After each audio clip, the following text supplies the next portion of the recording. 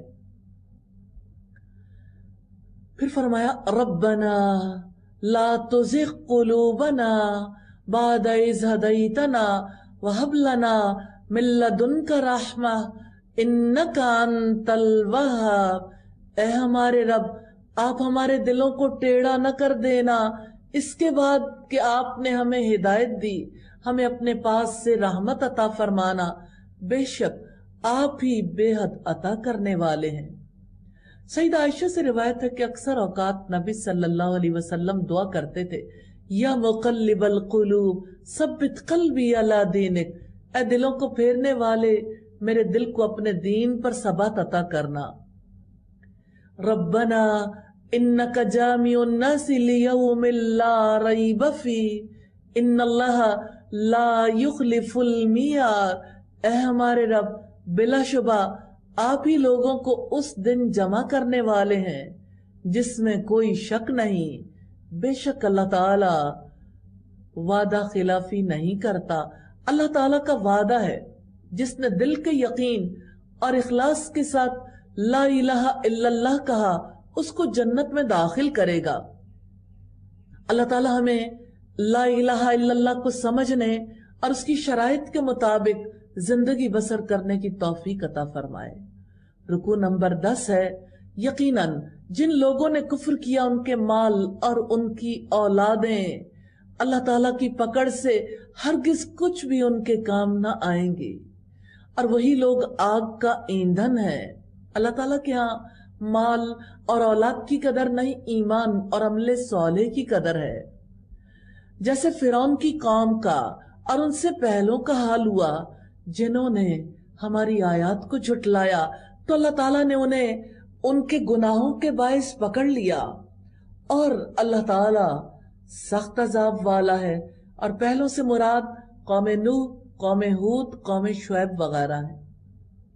اب ان لوگوں سے کہہ دو جنہوں نے کفر کیا، جو ایتھیسٹ بن گئے، ان قریب تم مغلوب کیے جاؤ گے اور جہنم کی طرف اکٹھے کیے جاؤ گے، اور وہ بہت ہی برا ٹھکانہ ہے۔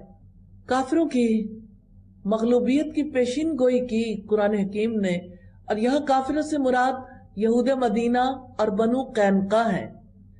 بنو قینقاع اور بنو نذیر جلا وطن کیے گئے، بنو قریظہ قتل کیے گئے، پھر خیبر فتح کر کے تمام یہودیوں پر جزیہ عائد کیا گیا۔ یقیناً تمہارے لیے ان دو گروہوں میں ایک نشانی تھی جو ایک دوسرے کے مقابلے میں آئے۔ ایک گروہ اللہ تعالیٰ کی راہ میں لڑ رہا تھا اور دوسرا گروہ کافر تھا۔ کھلی آنکھوں سے انہیں اپنے سے دو گنا دیکھتے تھے، اور اللہ تعالیٰ جس کو چاہتا ہے اپنی مدد سے قوت پہنچاتا ہے۔ بلا شبہ اس میں یقیناً اہل بصیرت کے لیے بڑی عبرت ہے۔ سیدنا مجاہد کہتے ہیں اس سے مراد نبی صلی اللہ علیہ وسلم، ان کے اصحاب اور مشرکین قریش ہیں۔ یہی بدر کے دو گروہ ہیں۔ زُيِّنَ لِلنَّاسِ حُبُّ الشَّهَوَاتِ مِنَ النِّسَاءِ، لوگوں کے لیے نفسانی خواہشات کی محبت خوشنما بنا دی گئی، جو عورتیں اور بیٹے اور سونا چاندی کے جمع کیے ہوئے خزانے اور نشان زدہ گھوڑے اور مویشی اور کھیتی ہیں۔ آج اسپیشل نمبر پلیٹ والی گاڑیاں ہیں، یہ سب دنیا کے زندگی کا سامان ہے، اور اللہ تعالیٰ کے پاس بہت اچھا ٹھکانہ ہے۔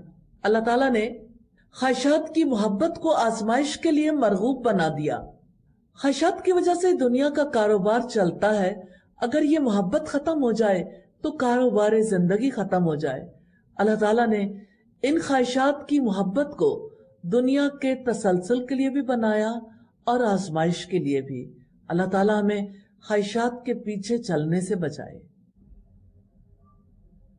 پھر فرمایا آپ کہہ دیں کیا میں تمہیں ان سب سے بہتر نہ بتاؤں؟ پرہیزگاروں کے لیے ان کے رب کے پاس جنتیں ہیں جن کے نیچے نہریں بہتی ہیں، اس میں وہ ہمیشہ رہنے والے ہیں، اور نہایت پاک صاف بیویاں ہیں، اور اللہ تعالیٰ کی رضامندی ہے، اور اللہ تعالیٰ بندوں کو خوب دیکھنے والا ہے۔ وہ ساری خواہشات جو لوگوں کو بے حد عزیز ہیں، ان تمام چیزوں سے عورتوں، بیٹوں، مال، جائیداد، گاڑیوں سے بہتر اللہ تعالیٰ کی جنت ہے۔ سیدنا ابو سعید خدری سے روایت رسول اللہ صلی اللہ علیہ وسلم نے فرمایا اللہ تعالیٰ اہل جنت سے پوچھے گا کیا تم لوگ خوش ہو گئے؟ تو اہل جنت کہیں گے کہ ہم کیوں نہ خوش ہوتے، تو نے ہمیں وہ کچھ دیا ہے جو کسی کو بھی نہیں دیا۔